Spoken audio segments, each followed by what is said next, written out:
Do you think Iran is violent, and do you think their people are violent?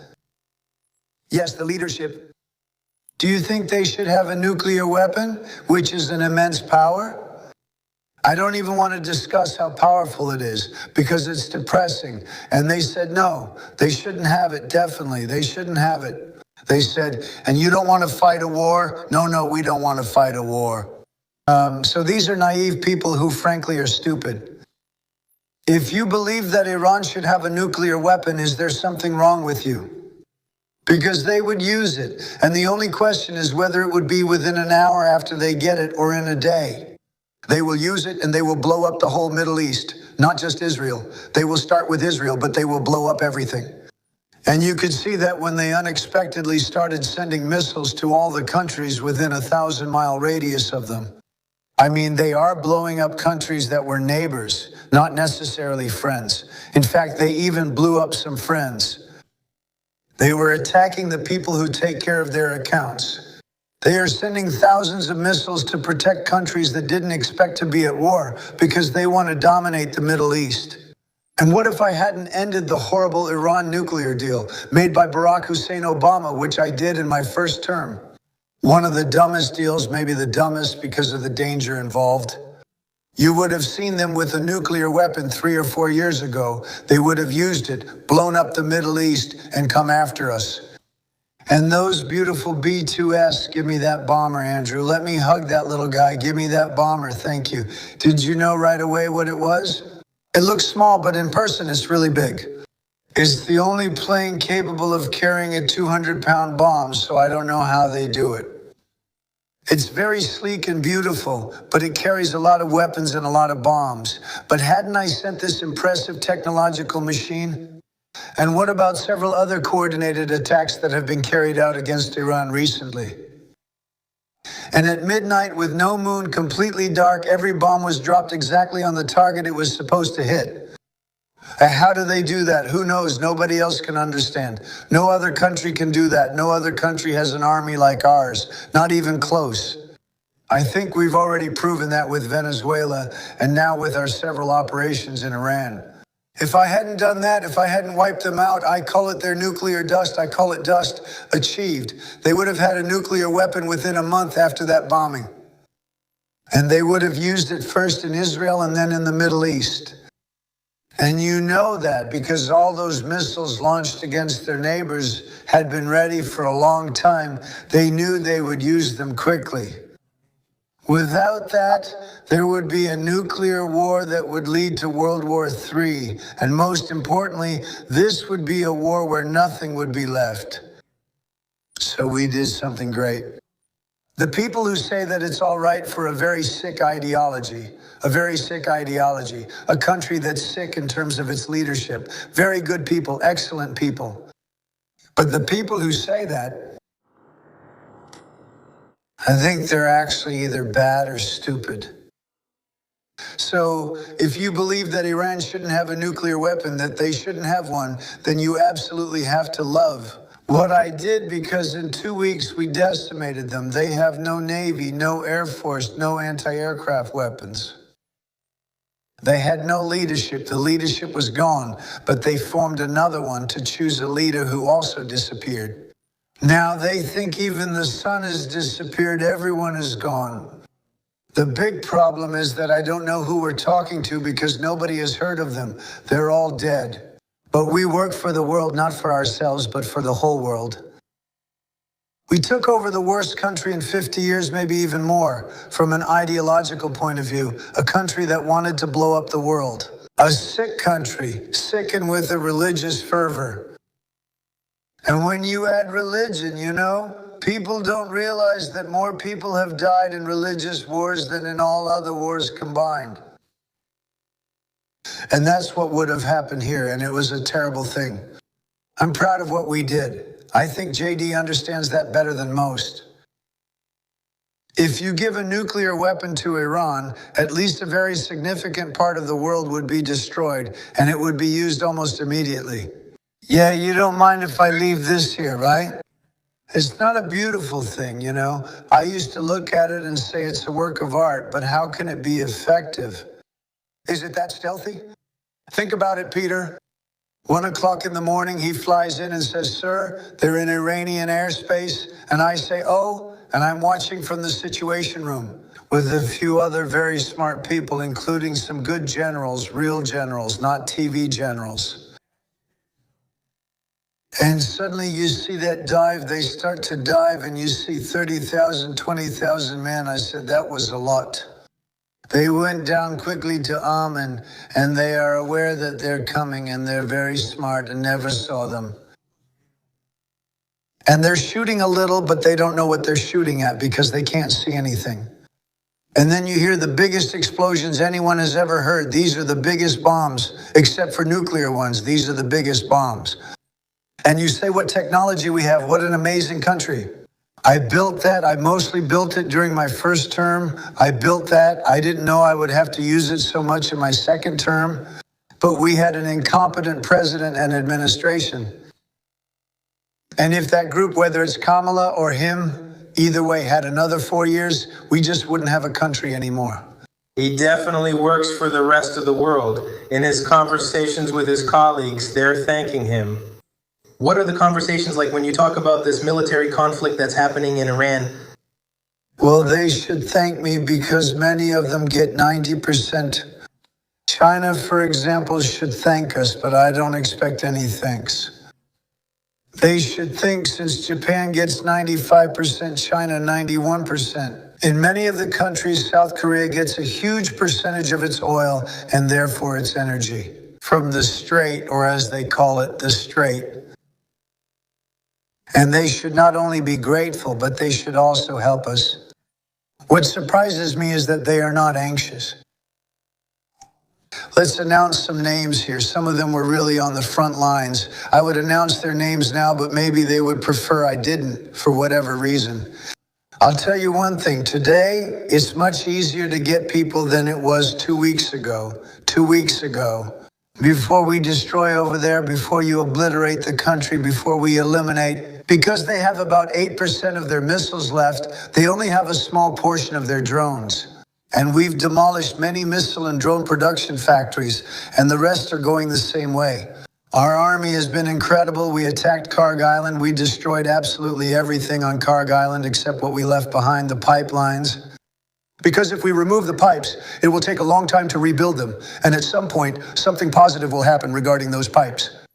But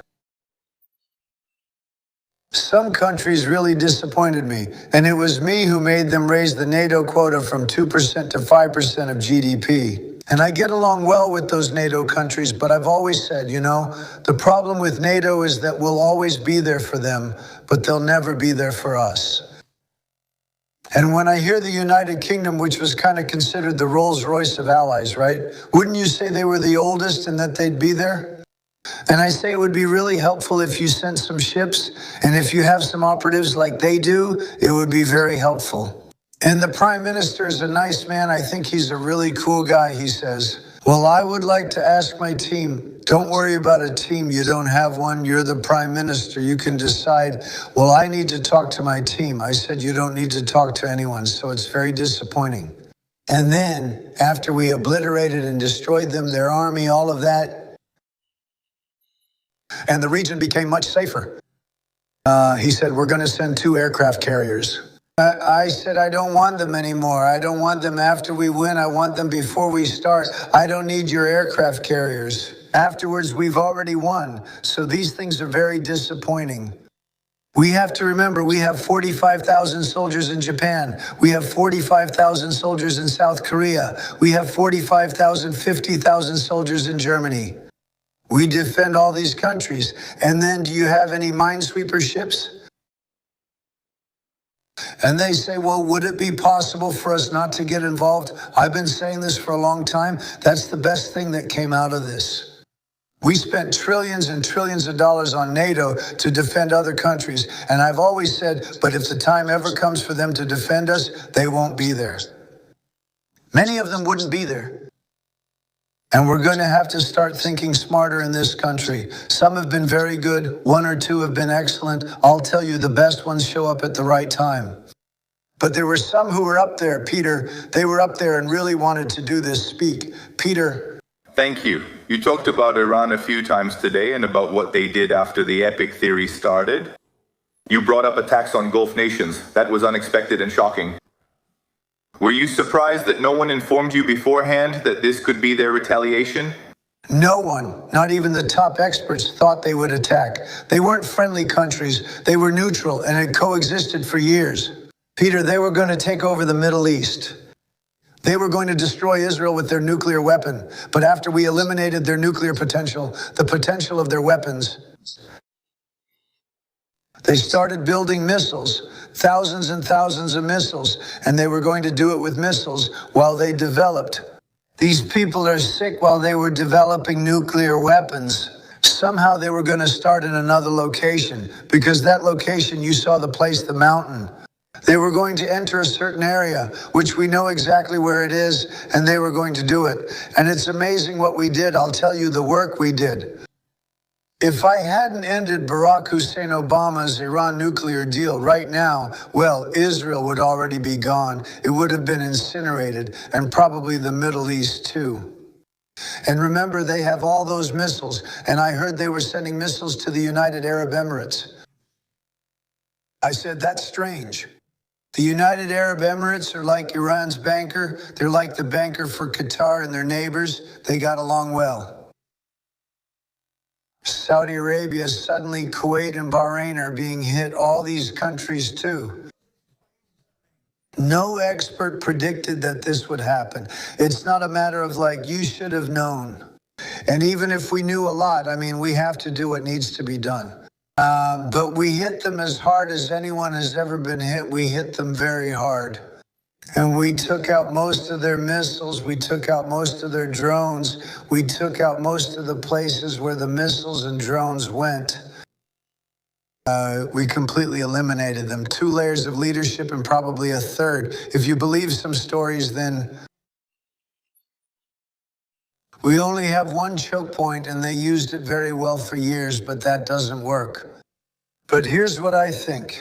If some of these countries we've been good to for years, and maybe more importantly than that, some of these countries get 90% or 95% of their energy from there.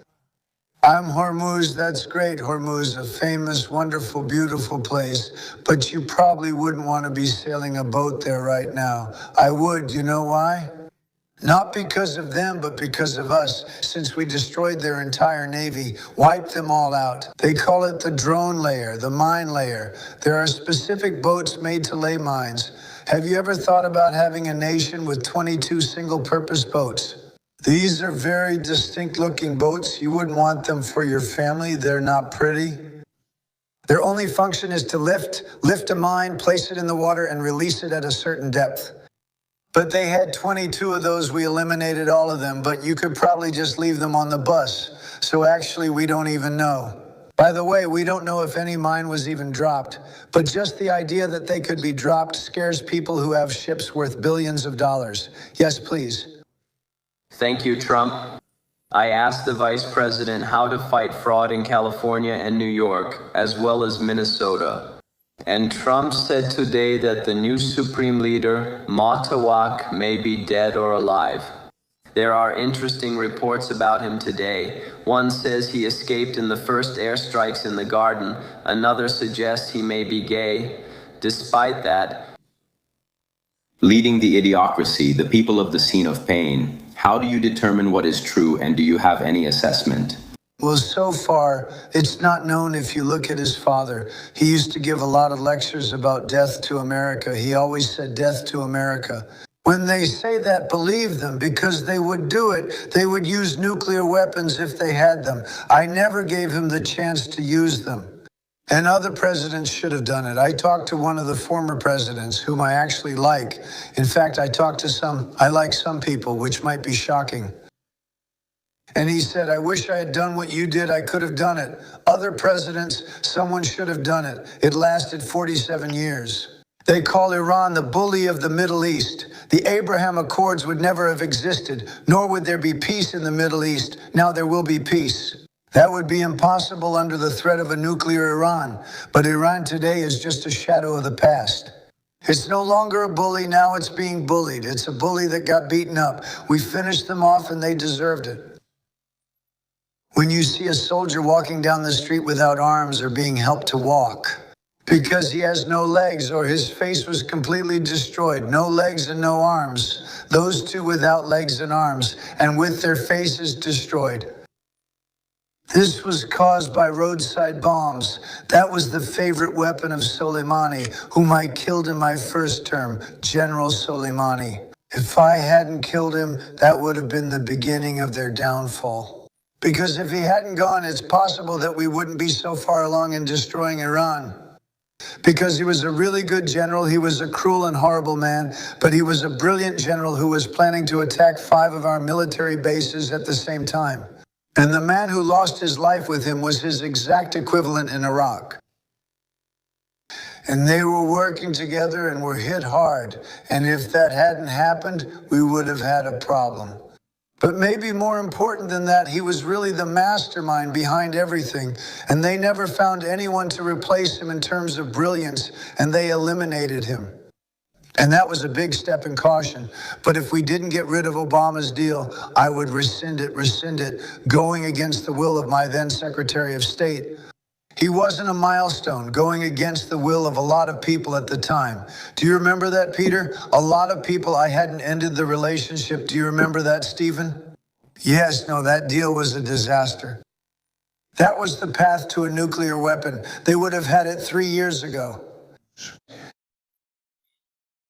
It would have been used, I would say, 2 years ago. Or 3 years ago, it would have been used already in the Middle East. And by the way, after they finish that, they'll come here.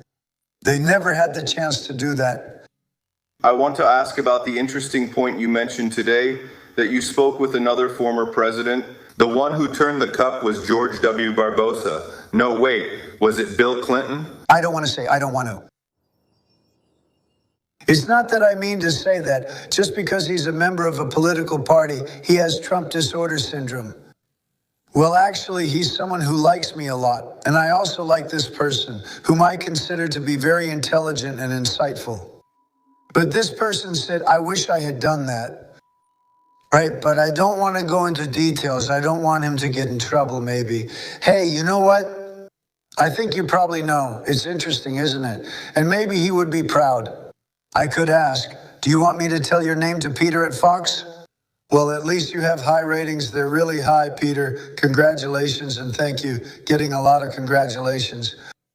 May I ask, do you have another question about the war? If Iran, as you said, is annihilated, loses its missiles, its main leaders, the Air Force and the Navy, we end the war this week. Thank you. Yes, of course. Go ahead. Is it already us? I don't think so, but it will be soon. The world will be much safer when all of this is over. This will be finished soon, and we'll have a much safer world. I had the obligation to do this. I didn't want to. I'm going on a trip. I don't want to make this journey. We had the highest stock market in history. Cheap gasoline. Everything was fine. I know exactly what's going to happen to you. Faz isso, o preço do petróleo sobe. And that's good, but that's not enough compared to letting them have it. You want to see the stock market crash, then let them hit you with nuclear weapons. I said that this morning. I think that's a very small price to pay. And honestly, I thought it would drop a lot more, to be honest. I thought it would drop a lot more, just because people don't understand. Overall, it's great. It's a big chess game at a very high level, top level chess, and I'm dealing with very smart players. These are people who don't get there by chance. You know, you're dealing with great intellects, people who have extremely high IQs. These aren't Jasmine Crockett and her group. These are smart people. They're smart, violent, and cruel people. And some people are very nice, and others are very nice but violent. They become violent. And if I hadn't done that, if I hadn't done what I did, we would have been hit. Number one, very important, was the termination of Obama's horrible deal. And number two, that beautiful plane hitting them 8 months ago, or however long it was, and destroying their nuclear base, that left them completely disoriented.